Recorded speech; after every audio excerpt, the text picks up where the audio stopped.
Hello to all my Support Fibromyalgia friends. We are in the midweek. We're almost making it through the big week, and I have a big week to share with you. So, I am Melissa Toller. I am the executive director of the Support Fibromyalgia Network, and I'm also a board certified functional medicine health coach.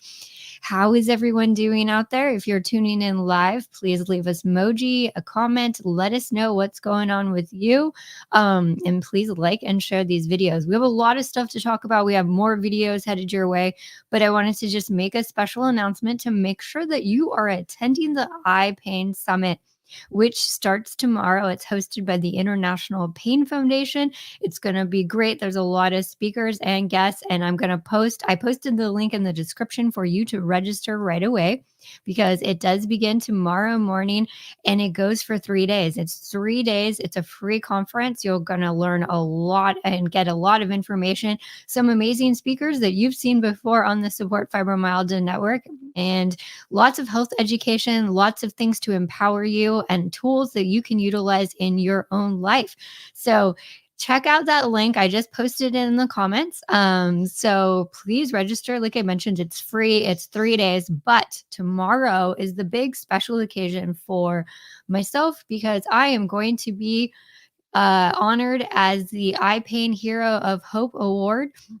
So at 11:30 a.m., I will be joining the other Hero of Hope and Community Impact Award winners. So it's exciting. So you get to be a part of that. You get to watch, and I would love your support. I would love you to tune in, leave comments, because that award, and I know I put it up and I lost focus in my camera, but that award is for all of you fibromyalgia patients out there. It's the Hero of Hope Award. It is for patient advocacy, which really I am super grateful to receive. So tomorrow I'll be honored in part of the iPain Summit, but there's going to be some great conversations, some great learning pieces, and you definitely don't want to miss out. And like I said, how can you miss out on a free conference that helps patients, is patient centered? It's all about you. The iPain Foundation does an amazing job with their program, so definitely register, tune in. It's virtual, so honor your body and be able to get some more education and network with everyone out there. There's a lot of people that are going to be joining in, so you can connect as a community together, and it's going to be awesome. Hello, Judy. It's so good to see you. We definitely need to connect, as like I love to connect with all of you out there, and there's going to be some more things coming up in programs this coming year. Before the year ends, we're going to still be continuing to have some community networking, and then we're going to just take it right in through the new year like nothing ever changed, because that's how it is. We just flow, right? 365 days of the year we have fibromyalgia, so we got to keep on going.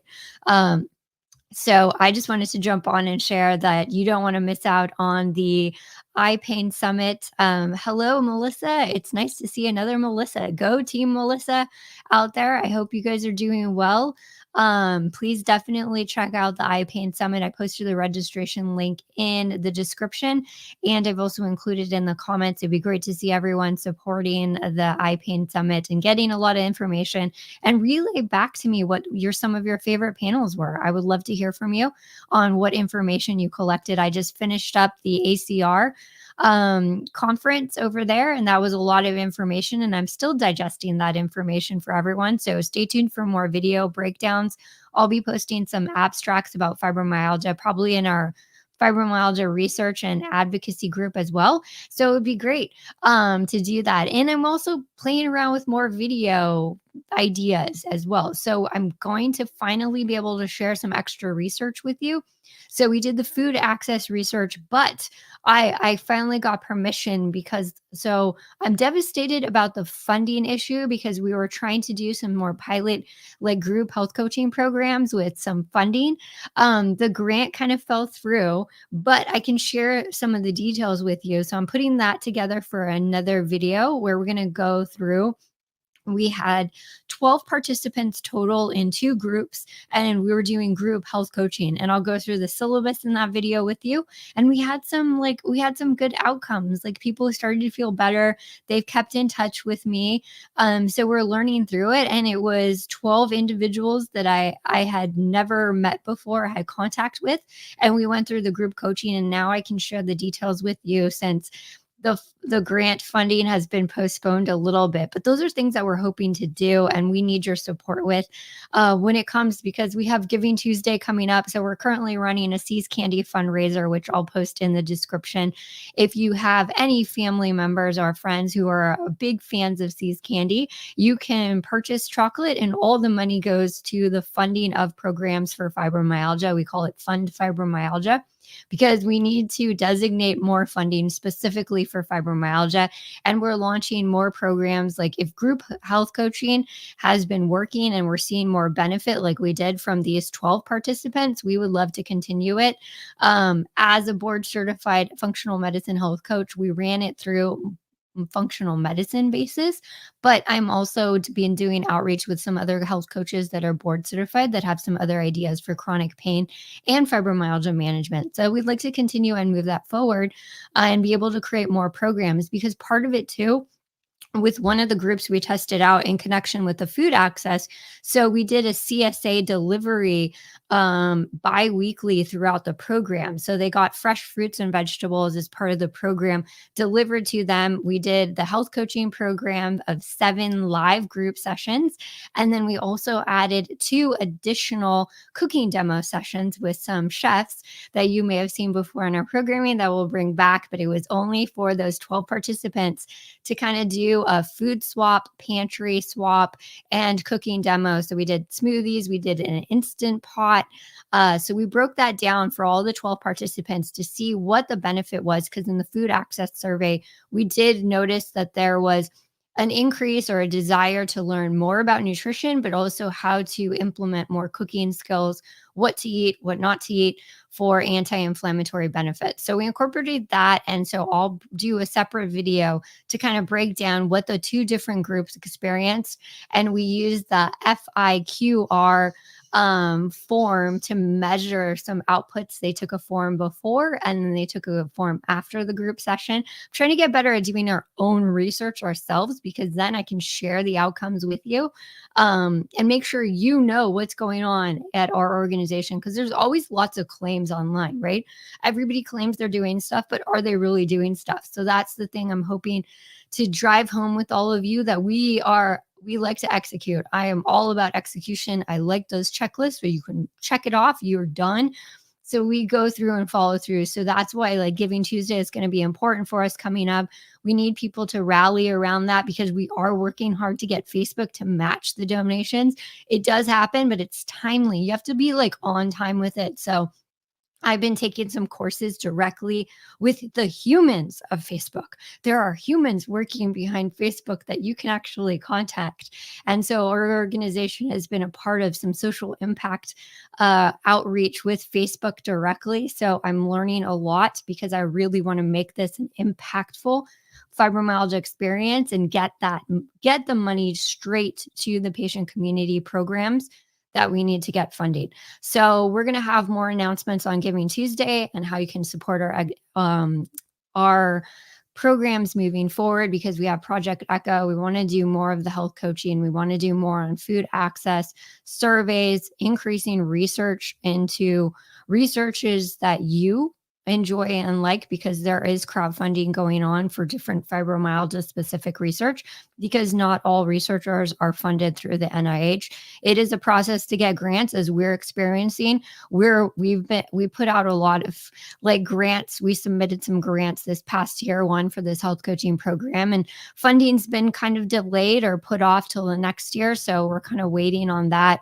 But we're constantly looking for other ways of getting grant money into the programs directly, so that you can benefit. But I just wanted to jump on here and just kind of check in with everyone, see how everyone's doing, and test out the equipment a little bit better, so you can have better video experiences. And I forgot to.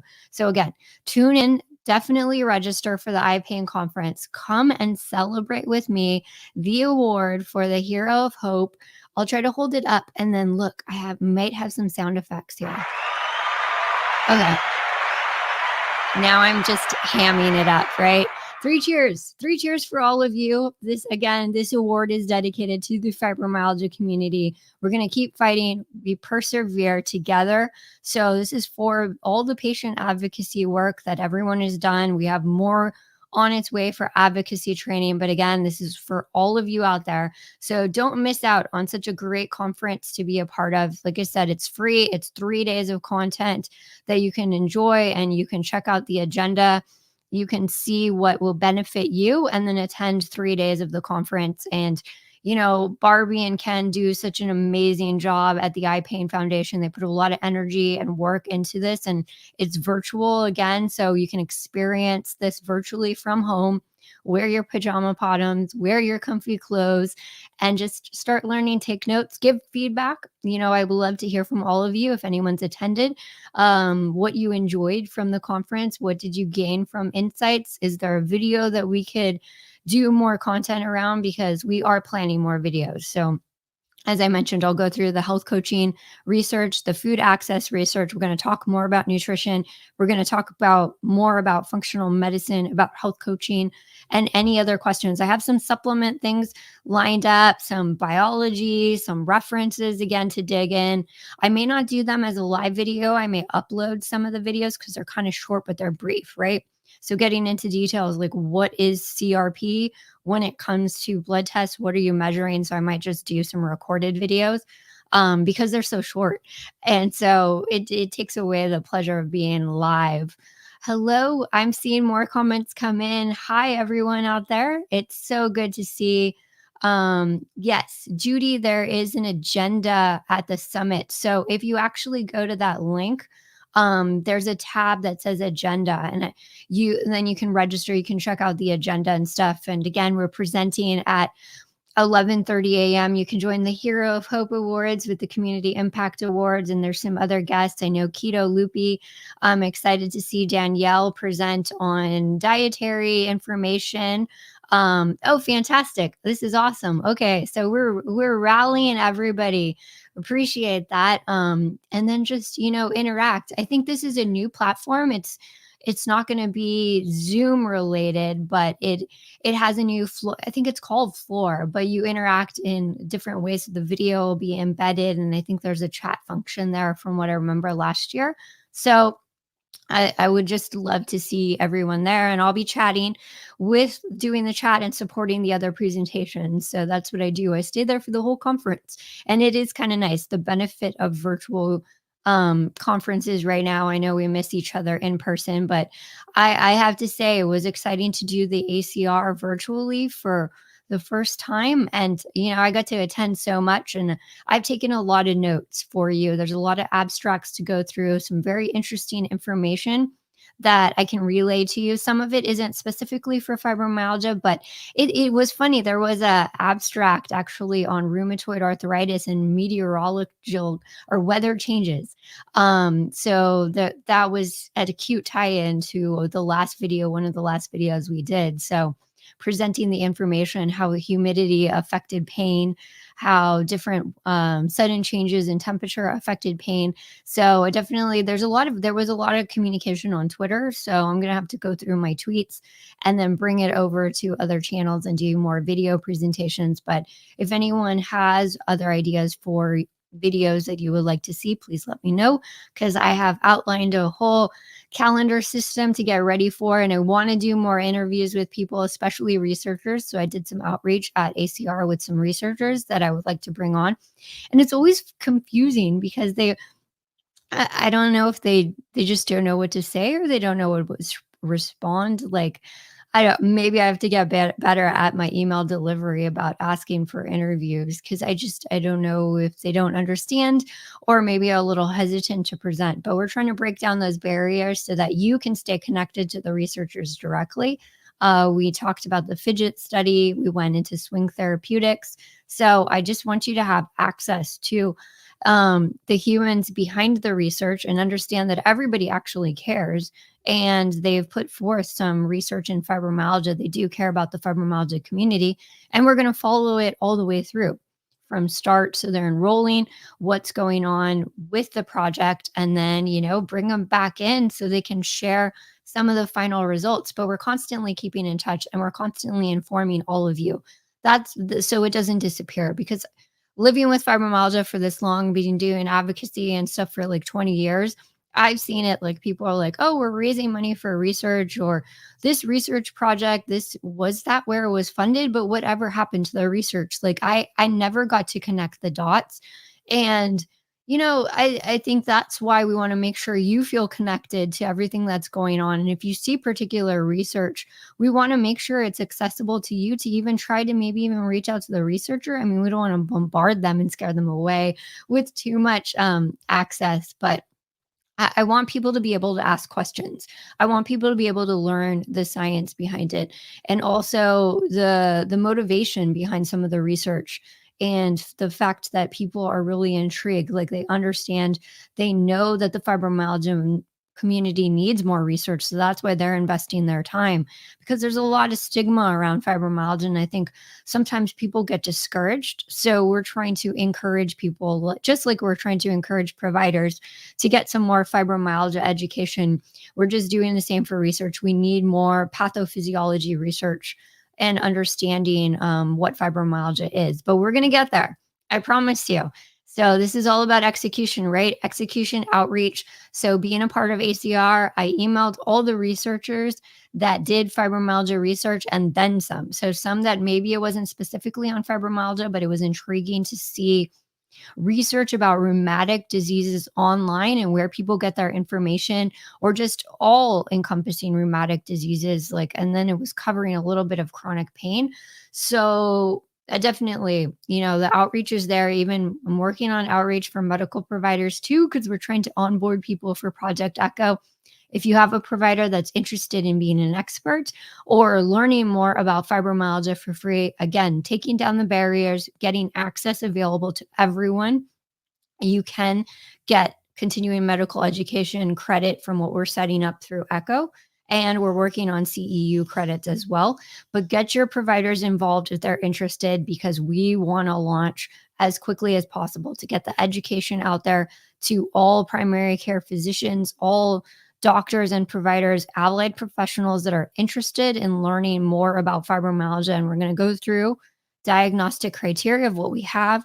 We're just going to be honest about the research that's available, and we're going to try new things. We're going to bring in dietitians. We're going to bring in physical therapists to talk about their success with fibromyalgia patients, and those providers can learn from the successes. And we're going to go beyond. We're going to take evidence from other conditions, because if we're seeing neuroinflammation, we can play off of that with neuroinflammation research and just kind of go through the process. So we need the providers on board. They are extremely busy. And I've been trying to get more advisors on, because we need an advisory team for that. So we need allied professionals and advocates. We're kind of restructuring it right now, but I'm excited. So, you know, keep holding on, keep fighting. Like I said, we're fighters. We wake up every day and fight with the fibromyalgia fight, and we persevere. So we're going to keep persevering. That's what we do over here at this organization too. And then we have transparency. So you're going to hear from me, even if I'm rambling on. Some of the videos are going to be on point and topic based. And then there's going to be videos like this where I'm just sharing what is going on behind the scenes at the Support Fibromyalgia Network, because you need to know, right? Public entity, you're making donations, you need to know where they go. So you ask, I will tell you, because everything goes into the fibromyalgia programs. And that's why the fundraising we do, we're getting better. We're trying to get better at it. So Giving Tuesday, stay tuned. We need some support for that. We have a strategy in mind so Facebook can match those donations. We really want those donations matched. And even if it's a $1 donation, we'll get that matched. So you're doubling up. Everything matters, and we're going to be working together. But definitely don't miss out on the iPain Summit. So check it out. Yes, Hero of Hope, again, dedicated to you. I need to work on my just talk too. I just remembered that. Oh, great. Panic. So I'll be there tomorrow at 11:30 at the iPain Summit, sharing the award with all of my fibromyalgia patient community out there. That's for you, all the advocates. I understand we're fighting for you. Let's give all of ourselves a round of applause. Yes, because sometimes you need a round of applause. You need a pat on the back. We are in this fight together. So please hold on, reach out for support. We are here for you. And I'll be back with another video shortly. I think I'm going to do, if I can get it done with the results of the group health coaching program, I will present that to you. So thank you, everyone. I will see you next time, and please go register and support the iPain Summit. Talk to you later. Bye.